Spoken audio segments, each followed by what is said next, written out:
પોરબંદરના નટવર ચોક શાક માર્કેટ પાસે આવેલ દુકાનમાં ઉપરનો માળ અતિ જર્જરિત બન્યો છે અને રવેશ પણ જર્જરિત છે. નીચે આવેલ દુકાનમાં પાણી પડે છે અને શોર્ટ સર્કિટ થાય છે, જેથી વેપારી 7 દિવસથી દુકાન ખોલી શક્યા નથી. આથી પાલિકા દ્વારા નિરીક્ષણ કરી યોગ્ય કાર્યવાહી કરવા વેપારીએ લેખિતમાં રજૂઆત કરી છે. પોરબંદરના નટવર ચોક શાક માર્કેટ સામે આવેલ પુરુષાર્થ પ્રોવિઝન સ્ટોરના વેપારી મિતેશ ગોરધનદાસ રૂઘાણીએ પાલિકા સહિત ઉચ્ચ કક્ષાએ લેખિતમાં રજૂઆત કરી જણાવ્યું હતું કે આ દુકાન તેઓએ ખરીદ કરેલ છે અને ઉપરના માળે મકાન અને રવેશ આવેલ છે, જે અતિ જર્જરિત અને વર્ષો જૂનું બાંધકામ છે.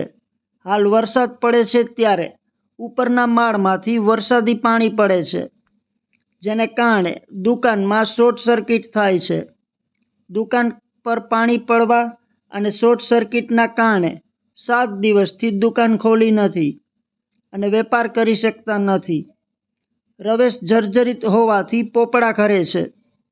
આથી દુકાન ઉપરનો જર્જરિત ભાગ તૂટી પડે તો વેપારીઓ અને ગ્રાહકોને ઈજા પહોંચી શકે છે, તેમજ માલહાનિ થઈ શકે છે. આથી પાલિકા તંત્ર દ્વારા દુકાનની સ્થળ મુલાકાત લઈ સલામતીને ધ્યાને રાખી જર્જરિત ભાગ ઉતારી લેવા અંગે યોગ્ય કાર્યવાહી કરવામાં આવે તેવી વેપારીએ રજૂઆત કરી છે. ઉપરથી વરસાદ રહી ગયા પછી બી આટલું પાણી આવે છે અને અનાજ કરિયાણાની દુકાન છે. આ કન્ડિશન કેવી રીતે? ઉપરના મકાન માલિક છે એ એનો રહેણાંક વિસ્તારમાં વ્યવસાયનો વેપાર ઉપર કરી રહ્યા છે, એનું કારખાનું બનાવ્યું છે સાબુનું.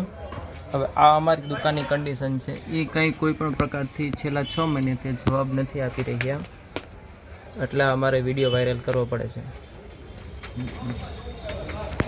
આ કન્ડિશન અહીંયા દુકાનની થઈ ગઈ. છેલ્લા 3 દિવસમાં આ પ્રકારનું પાણી છે, આ પ્રકારની નુકસાની છે.